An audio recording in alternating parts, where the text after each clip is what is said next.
এক সময় এক ব্যক্তি একটি উঁচু পাহাড়ের এলাকায় একটি কবরস্থানের পাশ দিয়ে যাচ্ছিলেন। বেশ কিছুক্ষণ যাওয়ার পর হঠাৎ করে তার চোখে পড়ল তিনটি কবর, এবং তিনি লক্ষ্য করলেন যে প্রত্যেকটি কবরে যেন কিছু একটা লেখা আছে। তাই তিনি গভীর আগ্রহে কবরগুলির কাছে গেলেন লেখাগুলো পড়ার জন্য। সেখানে গিয়ে তিনি যা দেখলেন তাতে তিনি বিস্মিত হয়ে গেলেন। কারণ প্রথম কবরে লেখা ছিল, পার্থিব বা দৈনন্দিন জীবনের সফলতা কি কোনো কাজে আসতে পারে? নামাজ ব্যতীত পৃথিবীর সফলতা আখিরাতের কোনো কাজে আসবে না। কারণ আল্লাহ তাআলা ইহকালে এবং পরকালে পৃথিবীর সকল কাজের হিসাব নেবেন। যদি ভালো কর্ম করে থাকেন তাহলে ভালো ফল পাবেন, আর যদি খারাপ কর্ম করে থাকেন তাহলে খারাপ ফল পাবেন। দ্বিতীয় কবরে লেখা ছিল, প্রকৃতপক্ষে আসল মানুষ তো সে যে চিন্তা করে যে কোনো সময় তার মৃত্যু হয়ে যেতে পারে, যে কোনো সময় তার ক্ষণিকের বসবাস স্থান এই পৃথিবীর মায়া ছেড়ে তার আখিরাতের যাত্রার সাথী তার কবরে শায়িত হতে হবে।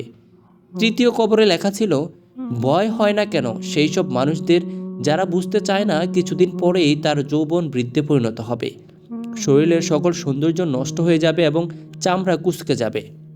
কবরের এই লেখাগুলো পড়ে সেগুলোর সঠিক অর্থ খুঁজে বের করার জন্য তিনি ওই এলাকার একজন বৃদ্ধ জ্ঞানী আলেমের কাছে গেলেন, এবং তিনি তাকে জিজ্ঞাসা করলেন, আপনি কি এদের অর্থাৎ এই কবরগুলির কাহিনী জানেন? তখন সেই বৃদ্ধ ব্যক্তিটি বললেন, হ্যাঁ, আমি এই তিন ব্যক্তির কাহিনী জানি। তবে তুমি যদি জানতে চাও তাহলে আমি তা বলতে পারি। তখন সেই ব্যক্তিটি বলল, আমি তাদের কাহিনী জানতে রাজি আছি। তার সেই কথা শুনে বৃদ্ধ ব্যক্তিটি বলল, চলো, আমি আজ তোমাকে এই তিন ব্যক্তির কাহিনী শোনাবো। এই তিনটি কবর হলো তিন ভাইয়ের। তাদের মধ্যে এক ভাই যে বাদশাহর সকল কাজের দেখাশোনা করত। দ্বিতীয় ভাই একজন বড় ব্যবসায়ী ছিলেন এবং প্রচুর টাকার মালিক ছিলেন। আর তৃতীয় ভাই অনেক ইমানদার বান্দা ছিলেন। তিনি তার সারাটি জীবন আল্লাহর পথে ইবাদত করে কাটিয়েছেন। হঠাৎ একদিন দুই ভাইয়ের কাছে তাদের ইমানদার ভাইয়ের অসুস্থের খবর এসে পৌঁছালো। ফলে তার দুই ভাই তাদের ইমানদার ভাইয়ের কাছে তাড়াতাড়ি চলে গেলেন। সেখানে গিয়ে তারা দেখলেন তাদের ভাই শেষ নিঃশ্বাস গুনছে।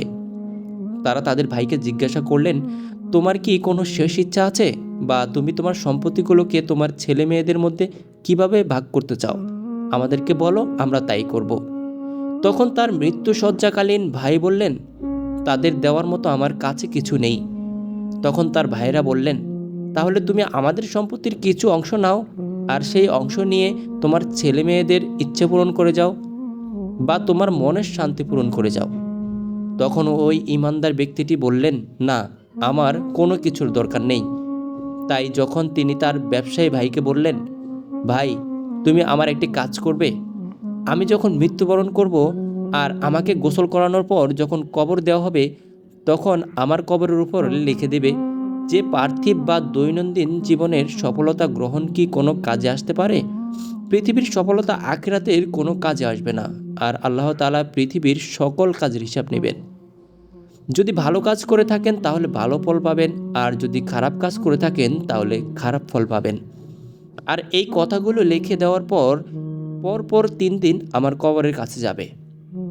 কিছুদিন পর ওই ইমানদার ব্যক্তির মৃত্যুর পর তার ব্যবসায়ী ভাই 3 দিন তার কবরের পাশে গেলেন, এবং সর্বশেষ দিনে তিনি যখন তার ভাইয়ের কবরের কাছ থেকে চলে আসতে লাগলেন, তখন একটি জোরে ভয়ঙ্কর আওয়াজ শুনলেন, এবং সেই আওয়াজ শুনে তিনি ভয়ে আতঙ্কে সেখান থেকে চলে আসলেন। ঘরে পৌঁছানোর পর তিনি যখন রাতে ঘুমিয়েছিলেন, তখন তিনি স্বপ্ন দেখলেন যে তার ভাই তাকে বলছে, আমি মানুষকে দান করতাম না, তার কারণেই আমি কবরের সাজা পাচ্ছি। এই স্বপ্ন দেখার পর ওই ব্যক্তি নিজের ধন সম্পদ সব বিলিয়ে দিয়ে সব আরাম আয়েশ ত্যাগ করে আল্লাহর প্রতি ইবাদত করার জন্য মুসাফিরদের সাথে চলে গেলেন। তিনি এক জায়গা থেকে আরেক জায়গায় সফর করে বেড়াতেন। আল্লাহর প্রতি ইবাদত করতে করতে যখন তার শেষ নিঃশ্বাসের সময় হয়ে গেল, তখন তার ভাইকে খবর দেওয়া হলো, এবং তার ভাই আসার পর সে তার ভাইকে শুধু একটি কথাই বলল, আমার একটি শখ তুমি পূরণ করবে? যখন আমি মৃত্যুবরণ করব এবং আমাকে গোসল করিয়ে কবর দেওয়া হবে, তখন আমার কবরের উপর এই কথাটি লিখে দিবে, আসল মানুষ তো সে যে চিন্তা করে যে কোনো সময় তার মৃত্যু হয়ে যেতে পারে, যে কোনো সময় তার ক্ষণিকের বসবাস স্থান এই পৃথিবী ছেড়ে তার আখিরাতের যাত্রা সাথী কবরে শায়িত হতে হবে। আর আমার মৃত্যুর 3 দিন পর্যন্ত তুমি আমার কবরে সাক্ষাৎ করতে যাবে। ভাইয়ের মৃত্যুর পর তার কথা মতো তার ভাই 3 দিন তার কবরের কাছে গেল এবং শেষ দিন তার কবরে একটি শব্দ শুনতে পেল এবং সেই শব্দ শোনার পর তিনি ভয়ে সেখান থেকে চলে আসলেন। বাড়ির আসার পর তিনি যখন ঘুমালেন তখন তাকে স্বপ্ন দেখানো হলো যে তার ভাই তাকে বলছে, এই পৃথিবীর মায়া বেশি দিন করো না।